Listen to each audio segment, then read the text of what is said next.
E um consultor de carreira explica pra gente como ser feliz no trabalho e, claro, render mais. Eu gosto de colocar do lado da palavra felicidade a expressão, ou digamos uma outra palavra, felicidade autêntica. E felicidade autêntica depende de algumas coisas. Resumidamente, de primeiro a gente ter consciência de qual é o nosso talento. Nós somos ruins num monte de coisa. E nós somos especialmente bons em 2 ou 3. As pessoas que são autenticamente felizes estão próximas dessas 2 ou 3 coisas em que elas são únicas, especialmente talentosas. Segunda coisa, a gente adora trabalhar em grupo, trabalhar com pessoas com as quais a gente tem forte identidade. Trabalhar num conjunto, num time, num conjunto de pessoas com as quais a gente não tem identidade, isso desengaja. E a terceira e última coisa é a gente sentir que a nossa contribuição é muito significativa. A gente trabalha num lugar que tem uma causa pela qual vale a pena se engajar, e não só a causa é significativa, mas a nossa contribuição também é significativa. As pessoas precisam se descongelar. E o primeiro passo para construir uma relação empática é estar descongelado no sentido de expressar pensamento e sentimento.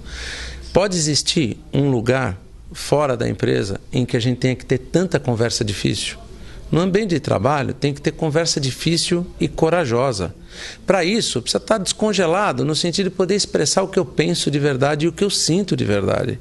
E as pessoas estão congeladas na maior parte das vezes. Elas não conseguem estabelecer uma conexão autêntica e verdadeira com as outras. Até porque elas não estão conscientes de como elas estão pensando e sentindo. Aí não dá para estabelecer uma relação empática e vínculos sólidos de confiança em longo prazo. Você diz de medo, por exemplo, que pode atrapalhar?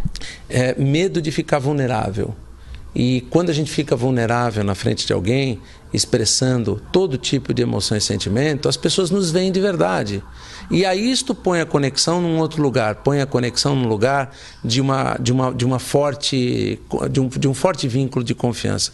O vínculo de confiança começa a ser possível quando as pessoas têm coragem para ficar vulnerável uma na frente das outras. A maneira pela qual as pessoas são reconhecidas e recompensadas, inclusive financeiramente, por salário e benefícios, isso tudo é importante, mas quando você olha as pesquisas de turnover, de rotatividade, o porquê que uma pessoa vai embora, isso está entre os últimos motivos do porquê alguém se desengaja do seu trabalho.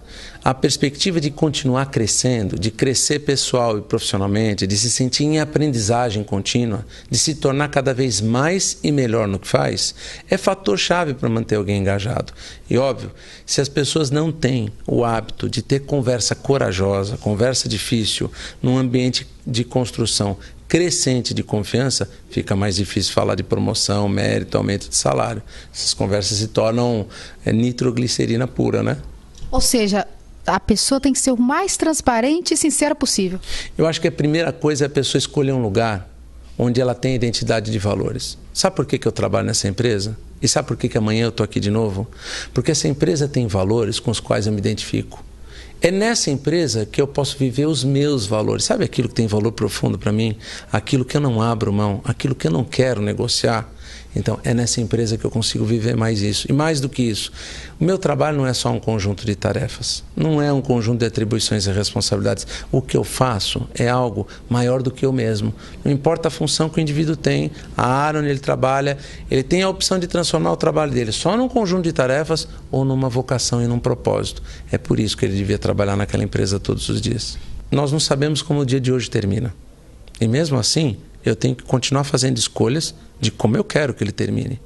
E quando tudo acontecer diferente do que eu escolhi para esse dia, eu ainda tenho uma escolha. A atitude pela qual eu passo pelas coisas que eu não escolhi. Viver esse paradoxo de eu não sei o que vai acontecer, mas eu vou continuar escolhendo o que eu quero que aconteça, é o que determina o nosso nível de felicidade autêntica.